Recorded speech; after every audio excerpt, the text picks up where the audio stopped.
ശ്രീ മഹാഗണപതിയൈ നമഃ. ഓം ശ്രീ സരസ്വതിയൈ നമഃ. ഓം ശ്രീ ഗുരുഭ്യോ നമഃ. ഓം ശ്രീകൃഷ്ണ പരമാത്മനേ നമഃ. ഇന്ന് നമ്മൾ നാരായണീയം ദശകം 10 ആരംഭിക്കുകയാണ്. ദശകം 10 സൃഷ്ടിഭേദവർണ്ണനം. ഈ ദശകത്തിലെ ശ്ലോകങ്ങൾ വസന്തതിലകം എന്ന വൃത്തത്തിലാണ് രചിച്ചിരിക്കുന്നത്. നമുക്ക് ഒന്നാമത്തെ ശ്ലോകം ചൊല്ലാം.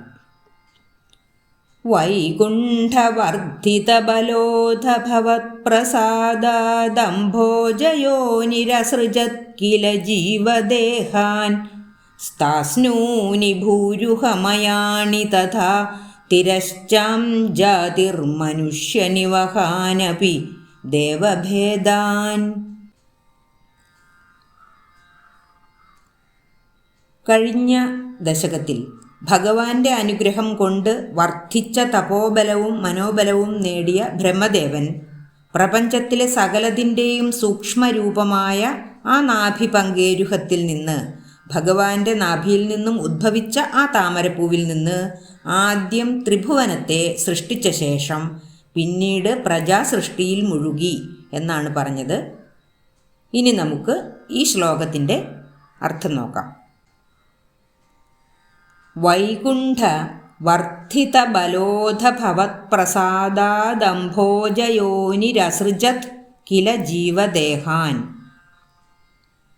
വൈകുണ്ഠ അല്ലയോ വൈകുണ്ഠവാസനായ ഭഗവാനെ, വർദ്ധിതബലോധ വർദ്ധിതബലഹ വർദ്ധിച്ച ബലത്തോടു കൂടിയവനായ ബ്രഹ്മാവ്, അഥ പിന്നീട് ഭവത് പ്രസാദാത് ഭവത് അങ്ങയുടെ പ്രസാദാത് പ്രസാദം കൊണ്ട് അനുഗ്രഹം കൊണ്ട്, ഭവത് പ്രസാദാത് അങ്ങയുടെ അനുഗ്രഹം കൊണ്ട്, ഭഗവാനെ അങ്ങയുടെ അനുഗ്രഹം കൊണ്ട്, അംഭോജയോനി അംഭോജം എന്നാൽ താമര, അംഭസ് ജലം, അംഭസ്സിൽ നിന്ന് ജനിച്ചത് താമര, അംഭോജം എന്നാൽ താമര, അംഭോജയോനി താമരയിൽ നിന്ന് ജനിച്ചത്, അതായത് ബ്രഹ്മാവിനെ വീണ്ടും ഒന്നുകൂടി വർണ്ണിക്കുകയാണ്. പ്രകാരം അംഭോജയോനിയായ ആ ബ്രഹ്മാവ് അസൃജത് സൃഷ്ടിച്ചു, കില അത്രേ, അതായത് അല്ലയോ വൈകുണ്ഠവാസനായ ഭഗവാനെ, അങ്ങയുടെ അനുഗ്രഹം കൊണ്ട് വർദ്ധിച്ച ബലം നേടിയ അംഭോജയോനിയായ ആ ബ്രഹ്മാവ് ആകട്ടെ സൃഷ്ടിച്ചു അത്രേ. ഇനി എന്തിനെയൊക്കെയാണ് സൃഷ്ടിച്ചതെന്നാണ് ഇനി പറയുന്നത്. ജീവദേഹാൻ ജീവദേഹങ്ങളെ, ജീവനുള്ള ശരീരങ്ങളെ സൃഷ്ടിച്ചു. അതായത് കഴിഞ്ഞ ദശകത്തിൽ പറഞ്ഞിരുന്നു, പ്രളയത്തിന് മുൻപ് സകല ജീവജാലങ്ങളും സൂക്ഷ്മരൂപത്തിൽ ബ്രഹ്മത്തിൽ ലയിച്ചു എന്ന് പറഞ്ഞു. പിന്നീട് ഭഗവാന്റെ നാഭിയിൽ നിന്നും താമര ഉയർന്നു വന്നപ്പോൾ പറഞ്ഞു, ബ്രഹ്മത്തിൽ ലയിച്ച സകല പ്രപഞ്ചവും അതിലുള്ള സകല ജീവജാലങ്ങളും സൂക്ഷ്മരൂപത്തിൽ ആ താമരപ്പൂവിൽ അടങ്ങിയിട്ടുണ്ട് എന്ന്. അപ്പോൾ ആ താമരപ്പൂവിൽ ഇരിക്കുന്ന ബ്രഹ്മാവ് ആ താമരപ്പൂവിൽ നിന്നാണ് സൃഷ്ടി നടത്തുന്നത്. അപ്പോൾ ആ താമരപ്പൂവിലുള്ള ജീവാത്മാക്കളിൽ നിന്ന് ജീവദേഹാൻ ജീവദേഹങ്ങളെ സൃഷ്ടിച്ചു.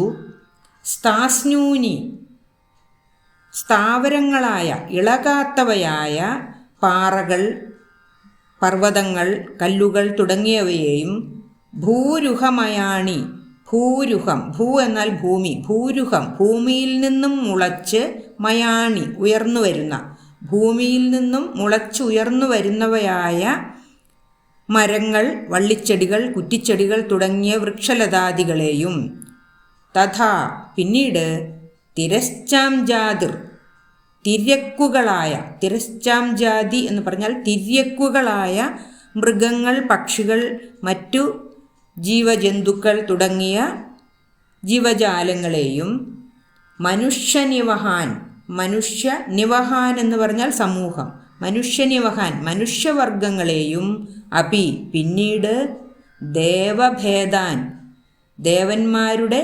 ഭേദവർഗങ്ങളായ യക്ഷന്മാർ, കിന്നരന്മാർ, മറ്റുപദേവന്മാർ തുടങ്ങിയവരെയും ആ താമരപ്പൂവിൽ നിന്നും അംഭോജയോനിയായ ബ്രഹ്മാവ് ഇപ്രകാരം സൃഷ്ടിച്ചു എന്നാണ് പറയുന്നത്. ഇനി നമുക്ക് ഈ ശ്ലോകത്തിൻ്റെ ഒരുമിച്ചുള്ള അർത്ഥം ഒന്നുകൂടി പറയാം. അല്ലയോ വൈകുണ്ഠവാസ, അങ്ങയുടെ അനുഗ്രഹം കൊണ്ട് വർദ്ധിച്ച തപോബലത്തോടും മനോബലത്തോടും കൂടിയ അംഭോജസംഭവനായ ആ ബ്രഹ്മാവ് പിന്നീട് ആ താമരപ്പൂവിൽ സൂക്ഷ്മരൂപത്തിൽ അടങ്ങിയിരിക്കുന്ന ജീവാത്മാക്കളിൽ നിന്നും ജീവനുള്ള ദേഹങ്ങളെ സൃഷ്ടിച്ചു അത്രേ. അതിനുശേഷം അദ്ദേഹം ഇളകാത്തവയും വളരാത്തവയുമായ പാറകൾ, കല്ലുകൾ, പർവ്വതങ്ങൾ തുടങ്ങിയവയെയും പിന്നീട് ഭൂമിയിൽ നിന്നും മുളച്ചുയർന്ന് വളരുന്നവയായ മരങ്ങൾ, വള്ളിച്ചെടികൾ, കുറ്റിച്ചെടികൾ തുടങ്ങിയ വൃക്ഷലതാദികളെയും അതിനുശേഷം തിര്യക്കുകളായ മൃഗങ്ങൾ, പക്ഷികൾ, മറ്റു ജീവികൾ മുതലായ ജീവജാതികളെയും മനുഷ്യവർഗങ്ങളെയും ദേവഭേദങ്ങളായ ഗന്ധർവന്മാർ, കിന്നരന്മാർ, മറ്റ് ഉപദേവന്മാർ തുടങ്ങിയവരെയും സൃഷ്ടിച്ചു എന്നാണ് ഈ ശ്ലോകത്തിൽ പറയുന്നത്. ഈ സൃഷ്ടിവർണ്ണനം കൊണ്ട് ദേഹമെന്ന ഉപാധി മാറ്റിവെച്ചാൽ എല്ലാ ജീവജാലങ്ങളിലും ഉള്ള ജീവനുകൾ ഒന്നാണെന്നും ഒരേ ഈശ്വരാംശമാണ് സകലതിലും ഉള്ളതെന്നും വിശദമാക്കുന്നു. വൈകുണ്ഠവർദ്ധിതബലോധ ഭവത്പ്രസാദാദംഭോജയോനിരസൃജത് കില ജീവദേഹാൻ സ്ഥാസ്നൂനി ഭൂരുഹമയാണി തഥാ തിരശ്ചാം ജാതിർമനുഷ്യനിവഹാനപി ദേവഭേദാൻ. നമുക്ക് ശ്ലോകം ഒന്നുകൂടി ചൊല്ലാം. വൈകുണ്ഠവർദ്ധിതബലോധ ഭവത്പ്രസാദാദംഭോജയോനിരസൃജത് കില ജീവദേഹാൻ സ്ഥാസ്നൂനി ഭൂരുഹമയാണി തഥാ തിരശ്ചാം ജാതിർമനുഷ്യനിവഹാനപി ദേവഭേദാൻ. രണ്ടാമത്തെ ശ്ലോകവും അതിൻ്റെ അർത്ഥവും അടുത്ത വീഡിയോയിൽ ചെയ്യാം. സർവത്ര ഗോവിന്ദനാമസങ്കീർത്തനം. ഗോവിന്ദ ഗോവിന്ദ. ഓം ശ്രീകൃഷ്ണ പരമാത്മനേ നമഃ.